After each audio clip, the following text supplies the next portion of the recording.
Hi, John. This is Cami from the University of Michigan. My favorite thing about Dormify is how supportive they are with all things college. Dormify is truly like a big sister guiding you throughout the entire college journey. From relatable content on social media to tips on how to maximize your space, Dormify has the answer for everything. I highly recommend incoming freshmen, college students to check out Dormify on social media for all things college. Thank you for listening. Thank you, Cami, for sharing your thoughts on Dormify. For those of you listening, be sure to check out our show notes where you could find our Dormify affiliate link and our most updated coupon code where you can save 15% on most Dormify products. As a reminder, our podcast does receive a small commission for purchases made through our affiliate link, but rest assured, we only promote products that we believe in and feel would benefit you, our listeners. Thank you, and best wishes to all.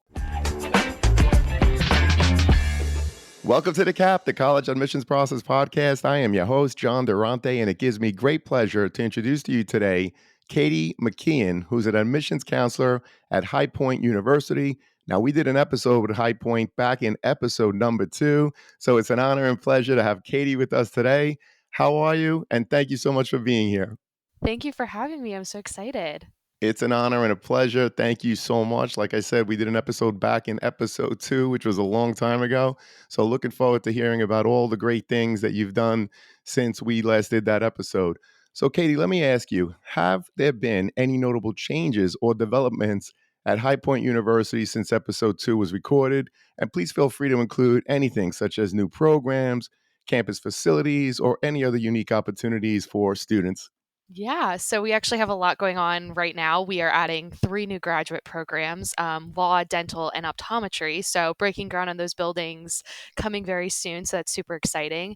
And we also have a new student center that is also being in the process of being finished at the moment. It doubles as a dormitory, but also will be the hub of several restaurants and other local shops for students to have access to. So a lot of things are going on at High Point right now.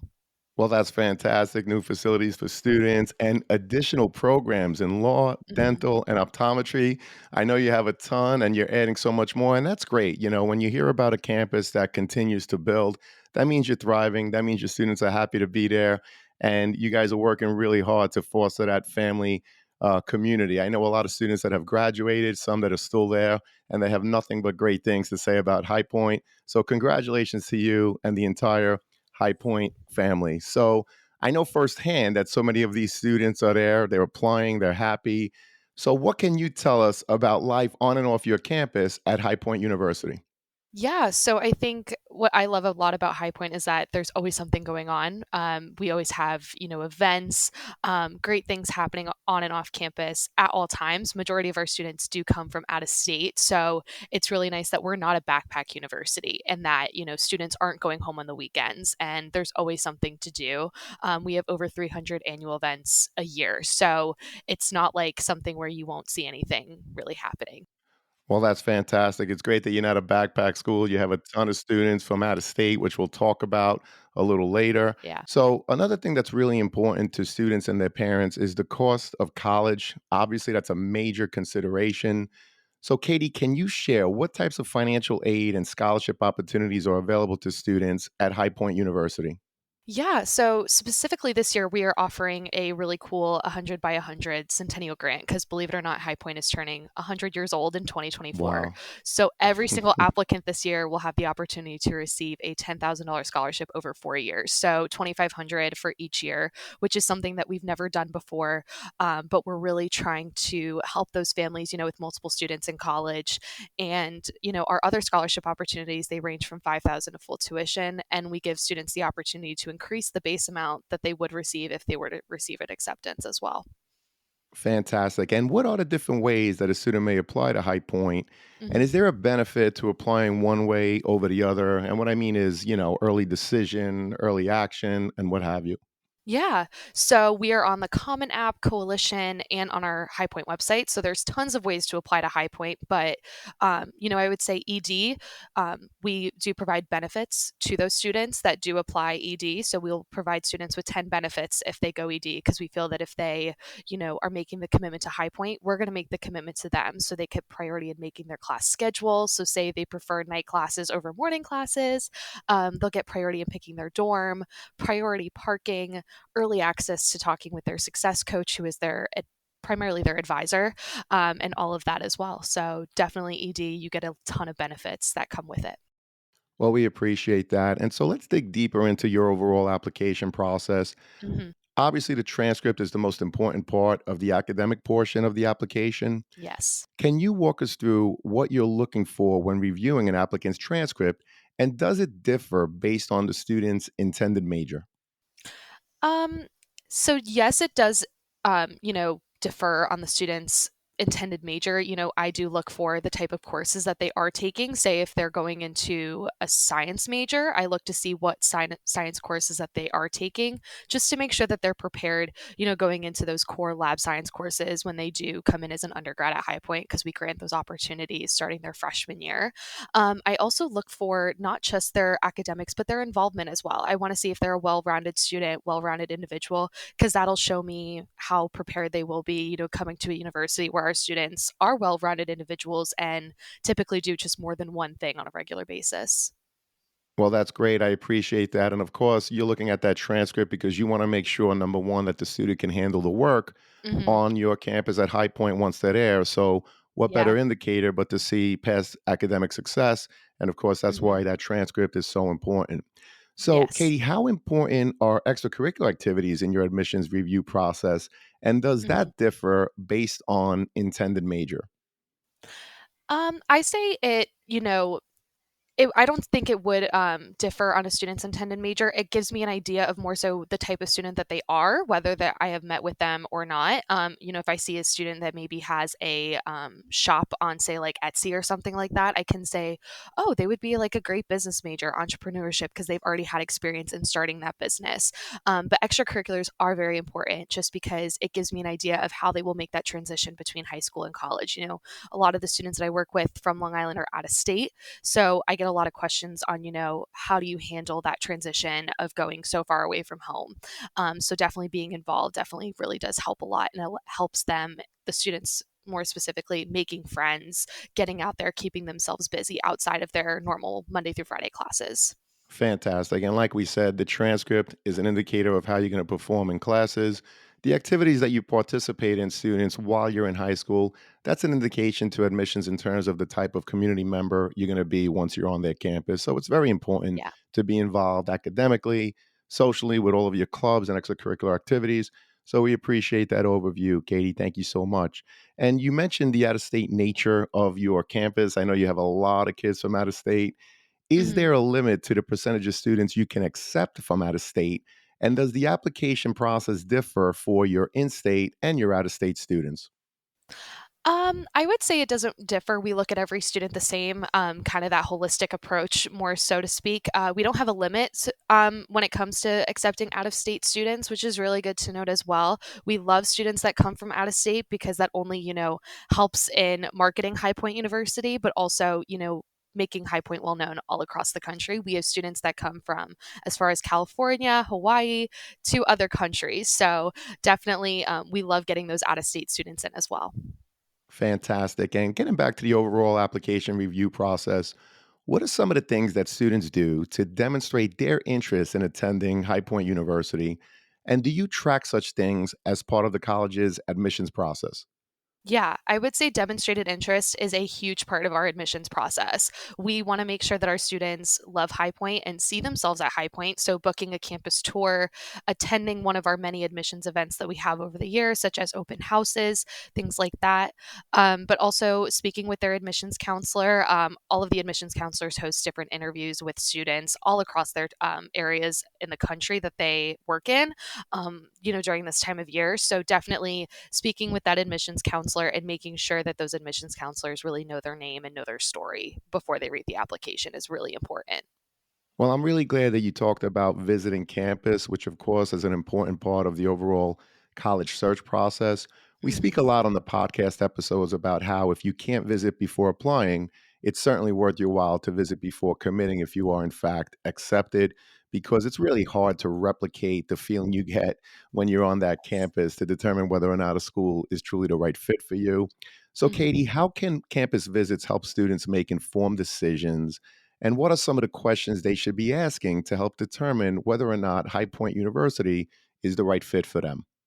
Yeah, I think campus tours are really important just because it really allows the prospective student to see themselves at that university. They kind of get to see the university on a regular day with students walking to and from classes, seeing students in a classroom environment.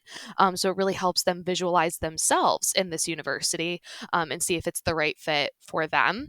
I think some of the good questions that I've seen on campus tours is, what typically how many classes does a student typically take, what time do the classes typically range from, things like that, getting more of a student perspective, asking more student perspective questions, because typically campus tours are given by students, current students, so maybe asking them more of those personal questions to kind of get an idea of what an overall average student is like. Fantastic. And Katie, I also received some inquiries from parents asking about students that are homeschooled. Mhm. So, how does the application review process differ for students that are homeschooled? And what advice would you provide them in terms of representing themselves in their best light on their application? Yeah, so we actually at High Point University have a homeschool counselor that deals with just especially homeschool students.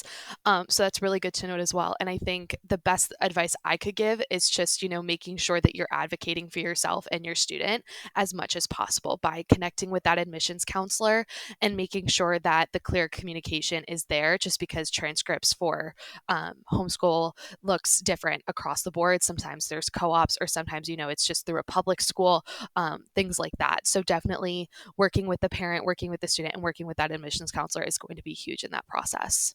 And how does the university support students once they are enrolled? And what kinds Yeah. of resources and services are available to help students succeed academically and even socially? There's a lot of students that may have had an IEP or a 504 Mhm. plan while in high school, and they're nervous about the Yeah. transition to college. So, what supports does High Point University offer?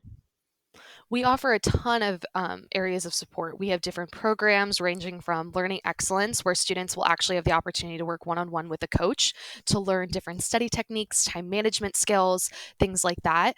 Students, all freshmen, are also given a success coach at High Point University, which essentially is their advisor who works with them to make sure they're on track academically, undergraduate wise, but also make sure that they're making the transition between high school and college very smoothly. So, getting involved, are aware of all club meetings, give them ideas of some clubs to maybe join or organizations to join, things of that nature. Another program that I also love that we offer is Summer Advantage. So this actually takes place in the summer for current incoming freshman students. It's a way for them to, one, get ahead on classes, two, get adjusted to the High Point area, and also to meet people that are also going to be going to High Point University in just a few short weeks at that point. So it's a really good way to get to know the campus, get to know professors, and get ahead, classroom wise, and already kind of get adjusted so they're ahead of the game when they move in come August. Well, I appreciate that everyone gets a success coach again to help with the transition. And you also Hmm. offer the Summer Advantage program. As you said, it's Yeah. for freshmen. They come to campus during the summer, they take a few classes, they acclimate themselves not only to the campus, but to the general area to help Yeah. prepare them for their 4 years of college and beyond. Hmm. So, Katie, this has been a phenomenal conversation. You've been awesome. But I was just Thank you. curious, is there a question I didn't ask today or a topic that I haven't brought up yet that you'd like to share with us now? I don't think so. No, I think, High Point, everyone has seen it, via social media ads, TikTok, anything like that. So anything that they want to know about High Point is right at their fingertips, and they just have to go and find it. So yeah. Fantastic. Well, we appreciate it. And so Mhm. that leads us to our last question, which is what are your top three pieces of advice that you would provide a student and their parents getting ready for the college admissions process? I think my first piece of advice would be, don't overthink the essay. You could look at it 5,000 times and it'll still be the same, and you'll still have the same worries about that. So just submit it. Don't overthink it. Another thing that I would say is, don't be afraid of your admissions counselor. Always feel free to have that open dialogue. Admissions counselors are here to help you. They're not here to make it harder. They're here to make it easier. So one piece of advice I have is just don't be timid when going into those conversations.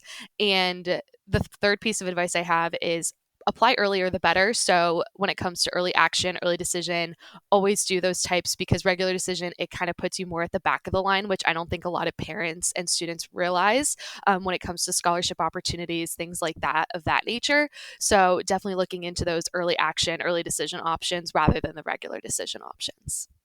Well, we appreciate that. And I just want you to know that if there are any links that you want me to add to the show notes, please give them to me. And of course, we'll make them available to the students and parents. Yeah. I'm so happy as I know that this conversation is going to help so many students and their parents as they navigate through the process.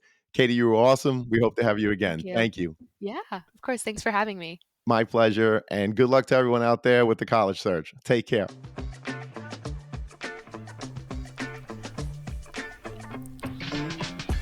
Thank you for joining us on this episode of the CAP, the College Admissions Process Podcast. We hope you enjoyed the show.